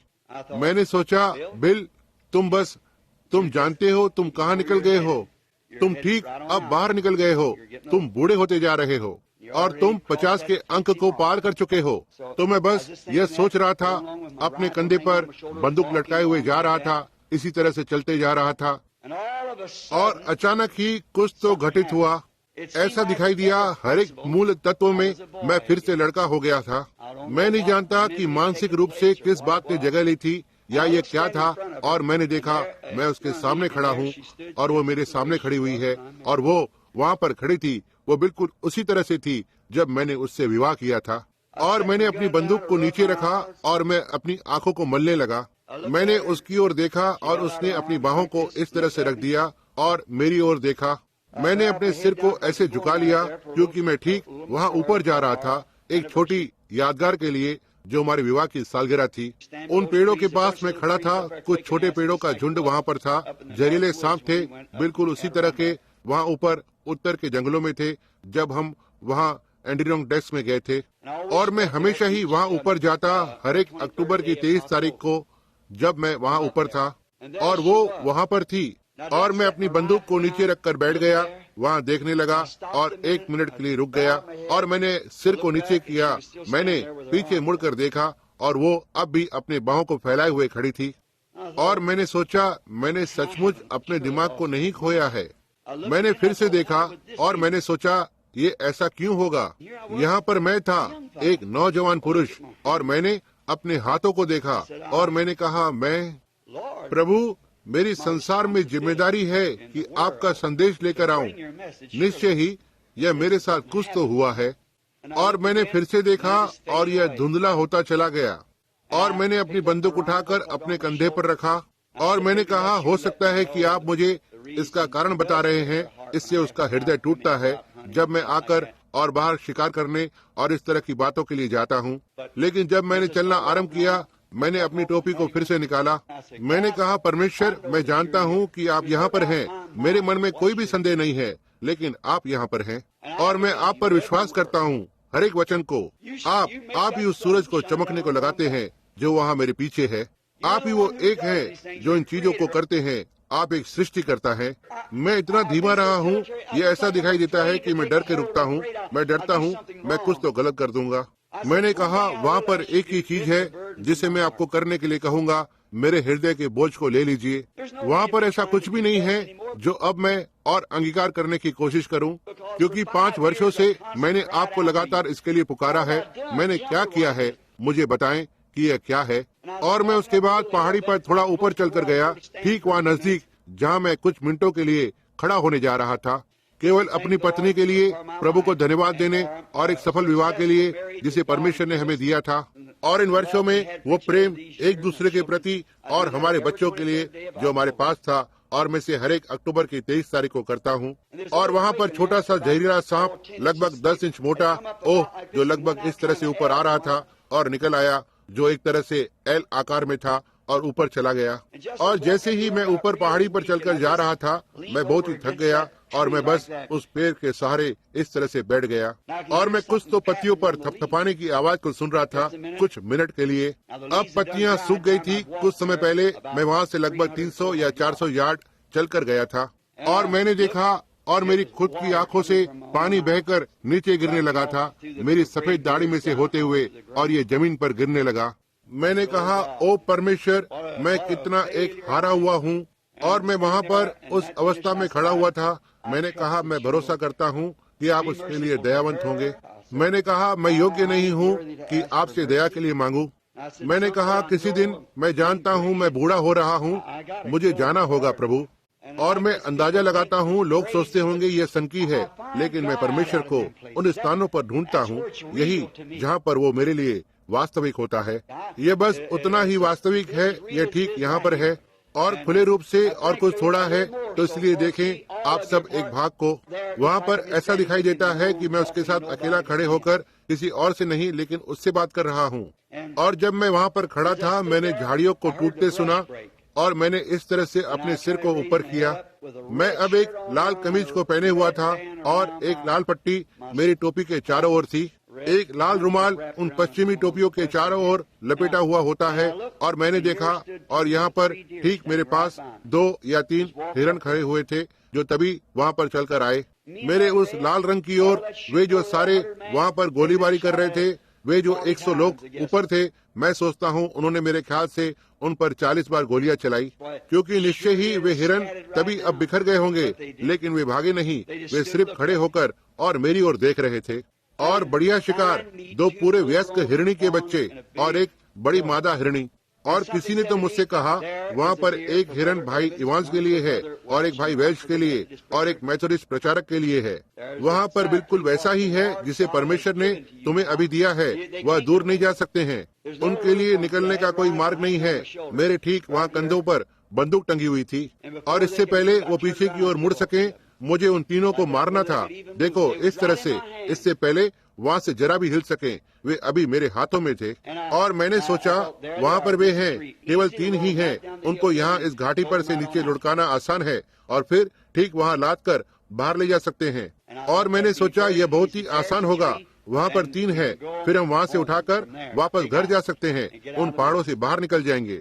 और जैसे ही मैंने उन्हें वहाँ पर देखा, वे खड़े होकर मेरी ओर देख रहे थे, बस शांतिपूर्वक, लगभग 15-20 यार्ड की दूरी पर थे। तो मैं ऐसे ही वहाँ पर खड़ा रहा। और मैं नहीं जानता कि आप लोगों ने हिरण का शिकार किया है या नहीं, लेकिन वे अलग ही होते हैं। जब वे नहीं, वह निश्चित नहीं होते हैं, वे अपने पैरों को इस तरह से जमाएंगे जाते हुए, और फिर उन्होंने मेरी ओर देखा। मैंने सोचा तो वे वहाँ हैं, बस केवल एक ही चीज है, मैं अपनी बंदूक को उन पर चलाऊं और वे खत्म हो जाएंगे। और फिर मुझे याद आया, मैंने परमेश्वर से प्रतिज्ञा की थी कि मैं ऐसा नहीं करूंगा, और मैं याद कर रहा था। मैंने सोचा नहीं, मैं ऐसे नहीं कर सकता हूँ, यह ठीक नहीं है। मैंने परमेश्वर से प्रतिज्ञा की है कि मैं ऐसे नहीं करूंगा। और जब आप एक प्रतिज्ञा को करते हैं, आप उसके साथ बने रहें। परमेश्वर आपसे यही अपेक्षा करता है। और वहाँ मैंने सोचा तो वह बस पूरी तरह से मेरे हाथों में है, लेकिन फिर भी मैंने उससे प्रतिज्ञा की है कि मैं ऐसा नहीं करूंगा। मैंने कहा, चली जाओ माँ, अपने बच्चों को लेकर और उस जंगल के अंदर चली जाओ और अपने आप में आनंद करो। मैं भी इसे प्रेम करता हूँ। तुम मेरे हाथों में हो, लेकिन मैं तुम्हें नहीं मारूंगा। और वे थोड़ा और नजदीक आ गए। ओह, यह हिरन के लिए कैसी विचित्र बात है। और वे मेरी ओर देखकर, आप जानते हैं, और उन्होंने अपने सिर को घुमाया, और मैं वहाँ पर खड़ा हुआ था, लाल कपड़े पहने हुए, मेरे हाथों में खड़ी बंदूक थी, और वे चलकर और मेरे बहुत ही नजदीक आ गए, इतना तक कि उन्हें लगभग मैं उन्हें अपने हाथों से खिला सकता था। और वहाँ उन्होंने यहाँ वहाँ महक लिया। कुछ क्षणों के लिए वापस मुड़कर थोड़ा सा पीछे हटने लगे और रुक गए, फिर से वापस आए। कोई तो मुझसे ये बार बार कहते जा रहा था, वे ठीक तुम्हारे हाथों में है, वे ठीक तुम्हारे हाथों में है, प्रभु ने उन्हें तुम्हारे हाथों में दिया है। मैंने कहा, लेकिन मैंने प्रतिज्ञा की है, मैंने ये प्रतिज्ञा की है कि ऐसा नहीं करूंगा। तभी फिर मैंने सोचा, तुम जानते हो, एक समय दाऊद वहाँ उसके पास लेटा हुआ था, जहाँ वो योआब लेटा हुआ था, और या जहाँ पर वो शाऊल लेटा हुआ था। और योआब ने उससे कहा, प्रभु ने उसे तुम्हारे हाथों में सौंप दिया है। लेकिन उसने कहा, परमेश्वर उसके अभिषेकित को छूने के लिए मना करता है। देखो देखो, आपको अवश्य ही देखना है जब आप एक प्रतिज्ञा को करते हैं। और फिर मैंने कहा, मैंने परमेश्वर से प्रतिज्ञा की है कि इसे नहीं करूंगा, इसलिए मैं इसे नहीं करूंगा। मैंने कहा, माँ, अपने बच्चों को लेकर जंगलों के अंदर चली जाओ, मैं तुम्हें कुछ भी हानि नहीं पहुंचाऊंगा। तुम मेरे हाथों में हो, तुम कहीं नहीं जा सकते, यदि तुम जाते थे तो, लेकिन मैं तुम्हें कोई नुकसान नहीं पहुंचाऊंगा।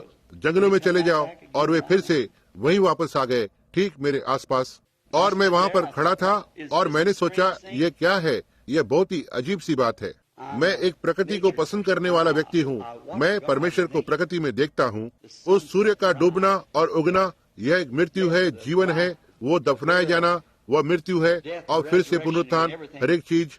जैसे वे पेड़, कैसे अय्यूब ने कहा कब्र में छिपने के बारे में, वह मुझे एक पवित्र स्थान में रखता है। और देखो, वह जीवन का सार पेड़ को छोड़ देता है और जड़ों की कब्र के अंदर चला जाता है, और वापस वसंत के मौसम में ऊपर आ जाता है, जो पुनरुत्थान है। हर एक चीज जीवन और पुनरुत्थान के बारे में बताती है। और जब मैं वहाँ पर खड़ा हुआ उनको देख रहा था, वे नजदीक और नजदीक आ रहे थे। फिर वह वापस मुड़कर और जंगलों के अंदर चले गए, और मैं वहाँ पर ऐसे ही खड़ा रहा, बस जैसे आश्चर्यचकित होकर। और जब वे चले गए, उस आवाज ने मुझसे फिर से कहा, यह सूर्य मेरे पीछे की ओर चमक रहा था। कहा, तुमने अपनी प्रतिज्ञा को याद किया, क्या तुमने नहीं किया? मैंने कहा, हाँ प्रभु, मैंने अपनी प्रतिज्ञा को याद किया। मैं जानता हूँ कि यह आप ही हैं। मैं आपको नहीं देख सकता हूँ प्रभु, लेकिन आप यहाँ कहीं पर तो हैं। मैंने कहा, मैं आपको नहीं देखता हूँ, लेकिन मैं आपकी आवाज को सुनता हूँ। मैं जानता हूँ आप यहाँ पर हैं। कहा, तुमने अपनी प्रतिज्ञा को पूरा किया है, तुमने अपनी प्रतिज्ञा को याद किया है। मैं भी अपनी प्रतिज्ञा को याद करूंगा। मैं तुम्हें कभी नहीं छोड़ूंगा और कभी नहीं त्यागूंगा। ओह प्रभु, मैंने तब से लेकर ऐसा महसूस नहीं किया है। मैं पहाड़ से नीचे उतर कर आया। सारे दोपहर को दर्शन के बाद दर्शन दिखाई दिए जो जगह ले रहे थे। मैं नीचे आ गया। ऐसा दिखाई दे रहा था कि तब से लेकर हर एक चिन्ह भिन्न हो गई थी। वो एक बोझ चला गया था। सेवकाई के विषय जब पहले मेरे पास आई, जो किसी व्यक्ति के हाथ को लेकर महसूस करने के द्वारा थी कि यह क्या था, जीवन जो उसमें था, और हम इसे जानते हैं ये कैसे होता गया। एक रात कैलिफोर्निया में मैं मेलेकी के परिवार के साथ बैठा हुआ था। भाई मोरे याद है, और भाई ब्राउन और मेलेकी परिवार था। और वो छोटी महिला जो बालक के जन्म से पहले उसे मिल्क लेग होने जा रहा था, जो प्रसव के बाद पैरों की नसों में दबाव में दर्दनाक पीड़ा होती है। और मैंने अपने हाथों को उस पर रखा था। मैंने कहा, यहाँ पर है ये, तुम इसके कंपन को देख रहे हो, देखा? और मैंने कहा, तुम्हें वो मिल्क लेग नसों से दबाव से जो दर्दनाक पीड़ा है होने जा रही थी। मैंने कहा, इसने तुम्हारे अंदर कार्य करना आरंभ कर दिया था, और वो लगभग अपने जीवन को गवा चुकी थी। और भाई मेलिकी ने मुझसे कहा, भाई ब्रैनम, आपने ये कैसे किया? मैंने कहा, मैं नहीं जानता, मैं तुम्हें नहीं बता सकता हूँ। कि यह कैसे है, यह परमेश्वर है। और मैंने अपने हाथों को इस तरह से रखा, मैंने कहा यहाँ पर मेरी पत्नी है, मैं जानता हूँ उसके साथ कुछ भी गलत नहीं हुआ है, अपने हाथों को मेरे हाथों के ऊपर रखो प्रिय। और उसने ऐसा किया और वहाँ पर एक ट्यूमर का कंपन हुआ जो उस स्त्री संबंधी था। और मैंने कहा, हृदय प्रिय, तुम्हें एक ट्यूमर है प्रिय, उस स्त्री ग्रंथि के अंदर। और उसने कहा, मुझे कुछ असर महसूस नहीं होता है। मैंने कहा, हृदय प्रिय, यहाँ पर, ये मेरे हाथों पर है, अपने हाथों को ऊपर करो। उसने अपने हाथों को ऊपर किया और इसे फिर से नीचे कर दिया, इसे देखो। तो जब हम बाहर गए थे, हम वापस घर आए, हमारा एक बहुत ही अच्छा डॉक्टर मित्र है, मैं उसके साथ स्कूल जाता था, हम उसे वहाँ निरीक्षण के लिए लेकर गए। कहा, बिली, उसके साथ कुछ भी गलत नहीं है। कहा, यह बिल्कुल ठीक है, नहीं, वहाँ कोई भी ट्यूमर नहीं है। मैंने कहा, मैं तुम्हारे शब्द पर संदेह नहीं करना चाहता हूँ, देखो, क्योंकि तुमने इसकी जांच की है, लेकिन वहाँ पर ट्यूमर है। हर एक जन को 4 या 5 वर्षों से ऊपर, जब मुझे अपने शारीरिक जांच के लिए जाना होता है, जब मैं समुद्री पार जाता, वह मेरे साथ शारीरिक जांच के लिए जाती थी, और जब उसने जांच को किया था, इसे कभी नहीं देखा। और लगभग 2 वर्ष पहले मैं एक दिन आया, अब मुझे सारी सच्चाई को बताना अवश्य है। देखो, आप किसी भी बात को छोड़कर ऐसे ही आगे नहीं जाना चाहते, आपको पूरी सच्चाई को बताना ही है। और मैंने आपको मेरी पत्नी के प्रति मेरे प्रेम को व्यक्त किया है, लेकिन फिर भी हमें उन बातों को देखना है। मैं आपको सच्चाई को बता रहा हूँ। स्वर्गीय पिता, जो अभी यहाँ पर मेरा गवाह है, जानता है कि यह सच्चाई है। ओह, घर पर यह किस तरह से है, बस ऐसा वैसा, हर एक बात, छोटी खराब बात, उससे जीवन बदल जाता है इस मासिक धर्म बंद होने के समय पर। और कुछ वर्षों से लेकर लगभग 2 वर्षों से, जब हमने एक शारीरिक जांच को किया, तब डॉक्टर ने उसके बाएं गर्भाशय पर एक ट्यूमर को पाया। ये लगभग एक अखरोट के आकार का जितना बढ़ चुका था। उसने कहा, मुझे फिर से जांच करने दीजिए भाई ब्रैनम। कहा, लगभग 3 महीने तक यह अगर बढ़ता रहा, यह बाहर निकल आएगा। तो फिर हम, लेकिन इससे ठीक पहले मुझे आपको कुछ बताना है, मैं ये भूल गया था। एक दिन जब मैं अपने घर पर आया और मैं कुछ तो करने के लिए आया था, और वापस मुड़कर और जाने लगा, और मैंने कहा, पत्नी ने कहा, क्या तुम मेरे साथ वहाँ नीचे शहर में चलोगे बिल? और मैंने कहा, अभी नहीं प्रिय।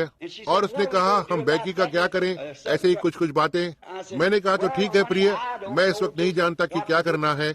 और वहाँ कुछ तो बातें ऊपर आने लगी, और वह बहुत ही चिड़चिड़ी हो गई थी, और वह खुद को संभाल नहीं पाई। कुछ लोग पूरी रात घर पर थे, और उससे पहले, जैसे पिछली रात को, यहाँ तक सुबह के 1 बजे तक यहाँ पर लोग घर के आसपास और खिड़कियों के आसपास होते थे, और इसलिए तब वो वास्तव में परेशान हो गई थी। और उसने कुछ तो चिड़चिड़ा कर मुझसे कहा, और उसे यह नहीं कहना चाहिए था, समझे। उसने कहा, तब बिल, तुम हमेशा ही बाहर चले जाते हो, और मुझे इन बच्चों को खुद संभालना होता है। उसने कहा, तुम यहाँ कभी नहीं होते हो, हम कभी हमारे निर्णय को एक साथ नहीं ले सकते हैं, या तो तुम बाहर रहते हो, चले जाते हो। और उसने रोना शुरू किया और अंदर जाकर दरवाजे को बंद कर दिया। ठीक तभी मैंने कहा, बेचारी छोटी स्त्री, मैंने कहा, ओह प्रभु, मुझे ऐसा, और मैं बाहर चला गया। और इसने कहा, दूसरा इतिहास 22 पढ़ना। यह तब था जब मरियम ने मूसा को फटकारा, उस एक इथोपियन लड़की से विवाह करने पर, ऐसा करने से बेहतर होता उसका पिता उसके मुंह पर थूक देता। और मैं वापस चला गया। मैंने कहा, हृदय प्रिय, तुमने गलत बात को कहा है। और वो रो रही थी। मैंने कहा, तुमने गलत बात को कहा है प्रिय, परमेश्वर तुम्हें इसके लिए दाम चुकाने को लगाएगा। तुम्हें ऐसा नहीं करना चाहिए था, और मैं पूरी तरह से अपने आप में टूट गया हूँ, तुम्हें यह नहीं कहना चाहिए था। और उसने कहा, तो बिल, मैं बहुत ही टूट चुकी हूँ। और मैं मुड़कर वापस चलने लगा, क्योंकि मैं जानता था वह इसे लेने के किसी मूड में नहीं है, इसलिए मैं वापस चला गया। और अगली जांच लगभग उसके 1 महीने बाद हुई। वहाँ पर ट्यूमर दिखाई दिया। पिछले वर्ष यहाँ ये फिर से आता है। जब उसने फिर से कोशिश की, अब यह बढ़कर एक नारंगी के आकार का हो गया था। डॉक्टर ने कहा, इसे और ज्यादा वहाँ पर बढ़ने मत दो, तुम्हारा ऑपरेशन होना अवश्य है। यहाँ पर एक तेजी से बढ़ता हुआ ट्यूमर है जो प्राण घातक है। यदि ये अधिक फैल गया और जाकर बगल में अटक गया तो तुम क्या करोगे? मैंने कहा, डॉक्टर, हमारा परमेश्वर में विश्वास है। मैंने इसे कभी कलीसिया को नहीं बताया या कुछ नहीं, मैंने इसे बस होने दिया। हमने प्रार्थना करना आरंभ किया और मैंने कहा, प्रभु परमेश्वर, कृपया हमारी सहायता कीजिए। मैं आपसे प्रार्थना करता हूँ कि आप हमारी सहायता करेंगे। और आगे इसी तरह से ट्यूमर बढ़ता और बढ़ता गया। फिर जब हम टूसॉन जाने के लिए निकले, हमारे घर के डॉक्टर ने वहाँ पर एक मित्र डॉक्टर को कुछ शब्द भेजे।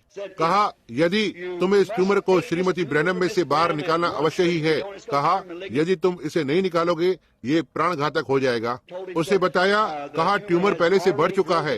1 वर्ष में ही यह अखरोट के आकार से लगभग एक बड़े मौसमी के आकार का हो गया है। यह बहुत ही बड़ा हो गया है। यह वहाँ पर था जो उसके बगल से बाहर की ओर इस तरह से निकल गया था और एक दिन उसे जाकर निकालना था। मैंने कहा कोशिश करो। हमने प्रार्थना की, हम रोए, हमने विनती की, हर एक चीज को किया, कुछ भी बात ने जगह नहीं ली। तब वो जाने लगी। आखिर जाना था। आइए देखें कल क्या हुआ। जी हाँ, कल वो आखिरी बार डॉक्टर के पास गई। मैंने कहा तो मुझे ऐसा करना पसंद नहीं है, लेकिन हमें संभवत मान लेना होगा। और फिर प्रिय, तुम्हें बस मान लेना होगा ताकि इसे बाहर निकालें, क्योंकि ये बहुत ही बड़ा होता जा रहा है। हमारा विश्वास काफी नहीं है। इसलिए परसों के दिन मेरे निकलने से पहले ये जानते हुए उसने कहा, मुझे आपकी उस रात को भाई जैक की सभा होने तक फोन मत करना। तब मुझे बताना आपकी सभा किस प्रकार की हुई थी और वहाँ शेवरेपोर्ट में लोग कैसे हैं। तब कहा मैं तुम्हें बताऊंगी डॉक्टर ने क्या कहा। मैंने कहा अच्छी बात है प्रिय, और मैंने फोन को रख दिया। कल और परसों घर में से जब मैंने वहाँ के लिए निकलना आरंभ किया और मैं अंदर गया, और हमेशा ही जब हम बाहर निकलते हैं सारे बच्चे और हम सब एक साथ मिलकर और वहाँ उस कमरे में घुटने में जाकर और प्रार्थना करते हैं। और हम प्रभु से कहते, जब मैं बाहर विदेशों में जाता हूँ मैं कहता हूँ प्रभु यीशु मेरे परिवार का ख्याल रखना, और वे मेरे लिए प्रार्थना करते हैं कि परमेश्वर मेरी सहायता करे जिससे हम फिर से एक बार मिल सकें। तब सारे बच्चे रोना आरंभ करते और इत्यादि। आप जानते हैं, क्योंकि आप जानते हैं यह किस तरह से होता है। राष्ट्रपति कैनेडी की गोलीबारी से हत्या के बारे में बात किया जाए। मुझे बहुत बार सतर्क किया गया था अवरक्त दूरबीन की गोलीबारी से, और हो सकता है जो रात के समय 200 या 300 यार्ड की दूरी से गोलीबारी की जाती थी। वे उस खोजी दूरबीन के जरिए से रात को भी वैसे ही देख सकते हैं जैसे वो दिन को देख सकते हैं। मैं कैथोलिक देशों में रहा हूँ जहाँ पर उग्रवादी और आदि लोग होते हैं, वहाँ मैक्सिको में जहाँ पर उन्हें वापस भेज दिया जाता है और शब्दों को भेजते हैं, टेलीग्राम के संदेशों को जिसमें सब कुछ लिखा हुआ होता है, हम आज रात आपको मिलेंगे और इत्यादि इसी तरह से, और अंदर और बाहर जाते हुए और मेरी राह को देखते रहते हैं। और हो सकता है मैं यहाँ किसी समय पहुँच जाऊँ, कोई बात है, लेकिन मेरे पास कुछ तो है। देखो जब समय आता है जो मुझे संभालता है। और फिर जब मैं वापस निकलने लगा, उस दिन की बात है, बस केवल मैं ही अकेला था और मैं घुटने पर गया। परसों की बात है, और कमरे में घुटने पर गया और मैंने यहाँ वहाँ देखा। मैं वहाँ पर कुछ दिनों से अकेला रह रहा था, घर पर कोई नहीं था।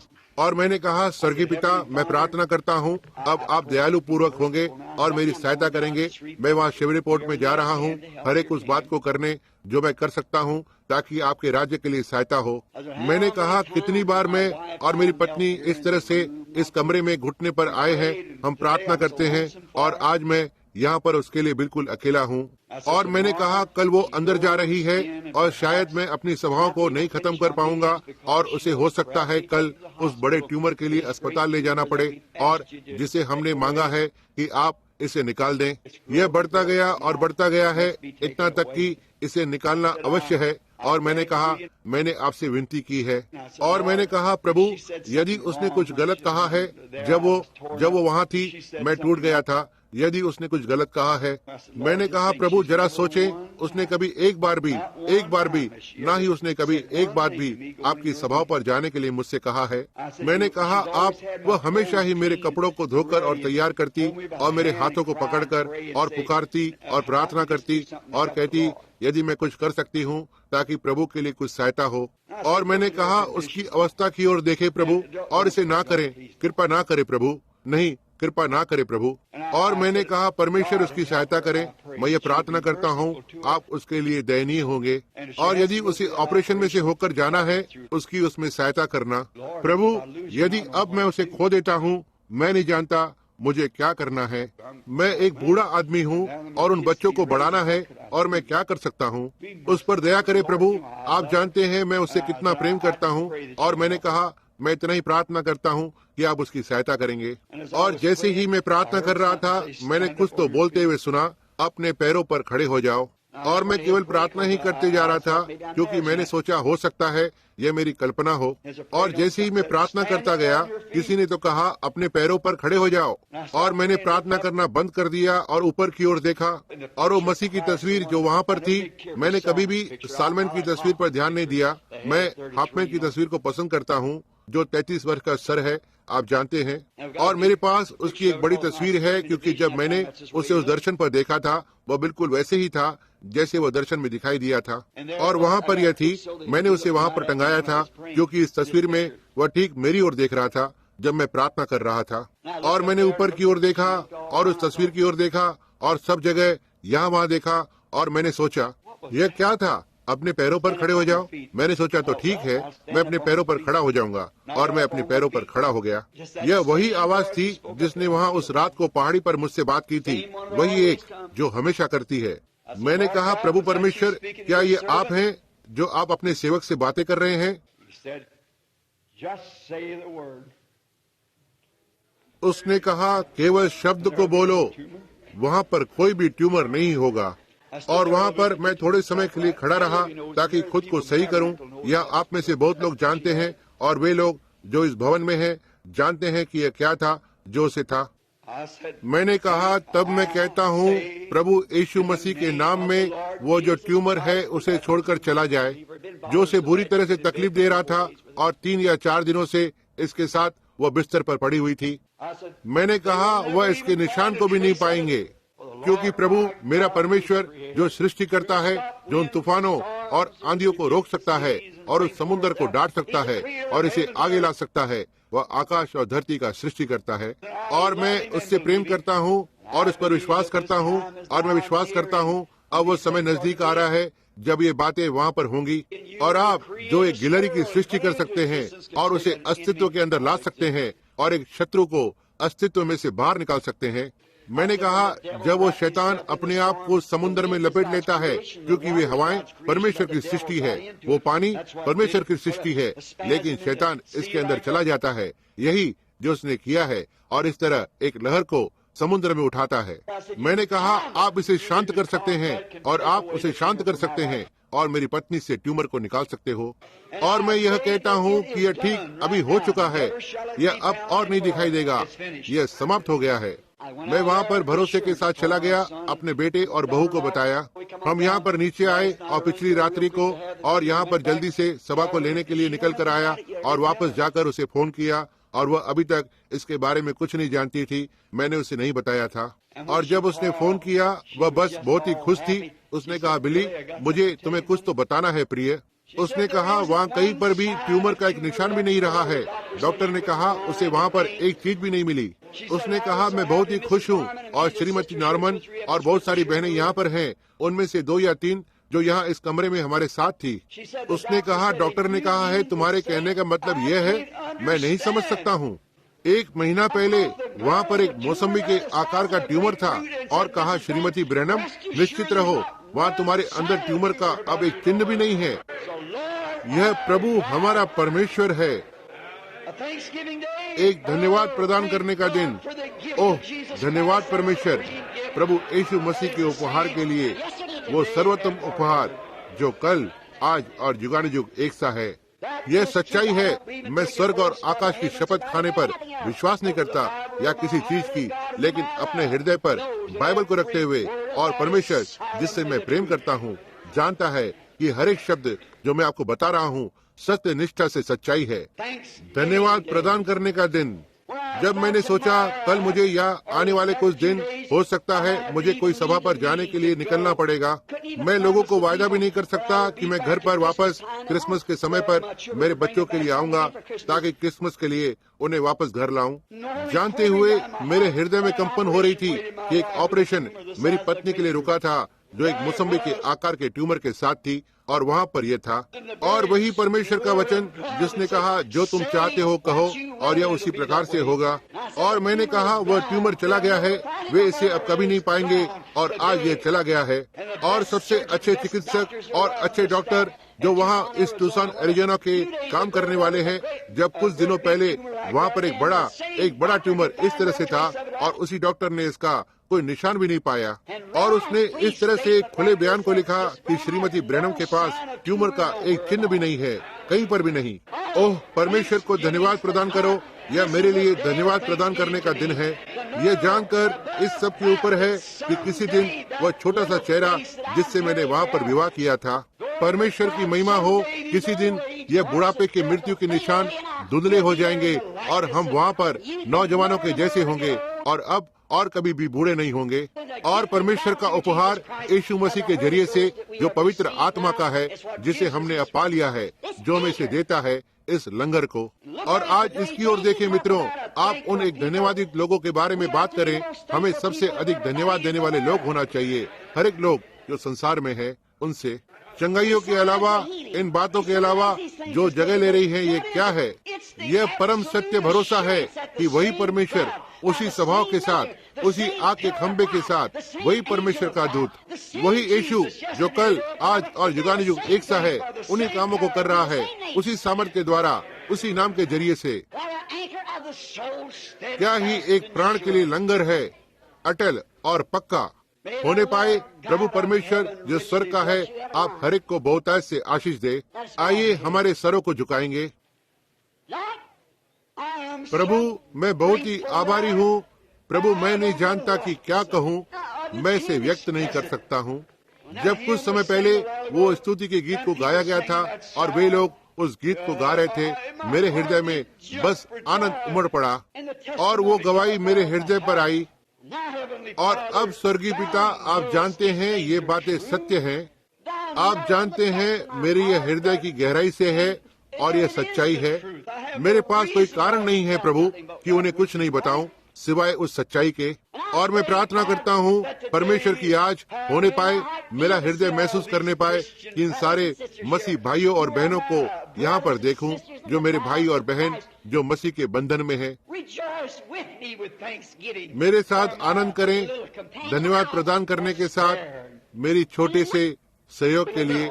धरती परमेश्वर की स्तुति करे, प्रकृति उसकी स्तुति करे, वो सब परमेश्वर की स्तुति करे जो सांस लेते हैं। और इन सारी बातों के लिए धन्यवादित हो जो महान समय हमारे पास है। प्रिय स्वर्गीय पिता, वहाँ पर मैं देखता हूँ कि छोटा लड़का उस एक व्हील चेयर पर बैठा हुआ है। यहाँ पर कुछ और हैं जो बीमार और आवश्यकता में हैं। और बिल्कुल वैसे ही जैसे आप हमारे प्राणों के लिए उद्धार के परमेश्वर हैं, आप परमेश्वर हैं जो सारी बीमारियों और पीड़ाओं से चंगाई देते हैं। और आप अब भी इन सारी गवाहियों के साथ, ये तो केवल एक या दो ही हैं, जबकि ये हजारों की संख्या में है, जिसे आपके नम्र दास ने आपको उस कार्य को करते हुए देखा है। उस पर कहीं पर भी इसमें दोष नहीं है। और हम जानते हैं कि आप अभी भी यहोवा यीरे हैं और आपने चंगाई के लिए उस बलिदान का पहले से प्रयोजन कर दिया है। उसी परमेश्वर ने मेरी पत्नी के बगल से उस ट्यूमर को बाहर निकाला। आप बिल्कुल उतना ही ठीक यहाँ शेवरेपोर्ट में वो परमेश्वर है जैसे आप टूसान में थे। और फिर भी मैं उससे मीलों 200 मील उससे दूर था। मैं प्रार्थना करता हूँ परमेश्वर कि आपकी पवित्र उपस्थिति आज इस भवन को भर देगी उस चंगाई की सामर्थ्य से, जो यहाँ पर हर एक बीमार व्यक्ति को चंगा कर देगी, जिससे ये धन्यवाद प्रदान करने की आशीषें लगातार आवाज कर सकें यहाँ से और वहाँ से सारे देश भर में। प्रभु कि आप कल, आज और युगानुयुग एक से हैं, इसे प्रदान करें अनंत परमेश्वर। अब जैसे यहाँ पर आप लोग बैठे हुए हैं, अपने हाथों को एक दूसरे पर रखते हुए और प्रार्थना करें। अपने आप को एक दूसरे से विश्वास की एकता के द्वारा जोड़ें परमेश्वर की उपस्थिति में। और याद रखें कि आप में से हर एक जन सौभाग्यशाली है। परमेश्वर मेरा न्याय करेगा। मैंने आपको सच्चाई बताई है या नहीं? क्या ये कभी विफल हुआ है जो कुछ भी मैंने आपको बताया है, लेकिन जो घटित हुआ है? जैसे शमूएल ने उस समय कहा जब वो एक राजा को बनाने जा रहे थे, शाऊल को, लेकिन उसने कहा क्या मैंने कभी आपको प्रभु के नाम से गलत बताया है? लेकिन जो पूरा हुआ है, क्या मैंने आपसे कभी मेरे भोजन के लिए पैसे मांगे हैं? नहीं शमूएल, लेकिन हम अब भी राजा को चाहते हैं। हम अब भी हमारे इस धरती के राजा को चाहते हैं। और शमूएल जानता था कि परमेश्वर उनका राजा था। मैं आज सुबह कहता हूँ लोगों, मैं आपके लिए गवाही को देता हूँ, क्या आपने परमेश्वर के दान को एक समय भी विफल होते हुए देखा है, जिसके बारे में आज सुबह हमने पढ़ा है? नहीं श्रीमान, ये यीशु मसीह है यह विफल नहीं हो सकता है। विज्ञान ने इसे साबित किया है, कलीसिया इसे जानती है, और वो ठीक अभी यहाँ पर है, ठीक इसी मिनट पर वो यहाँ पर है। और आपके लिए विश्वास एक ही चीज की कमी है, ताकि उस वचन को उठाकर और इसे अपने आप के लिए अभिषेक करें, और वह आपको चंगाई देगा। और अपने हाथों को एक दूसरे पर रखते हुए परमेश्वर को अपने पूरे हृदय से पुकारें और कहें, प्रभु परमेश्वर, धरती और आकाश के सृष्टिकर्ता, आप जो उस तूफान को रोक सकते हैं, 2000 वर्ष पहले आपने इसे किया, और आप इसे ठीक फिर से करेंगे। और आप मेरी बीमारी को रोकते हैं, आप मुझे चंगा करते हैं, और मैं अपने पूरे हृदय में आपके प्रति आभारी हूँ, सर्वशक्तिमान परमेश्वर।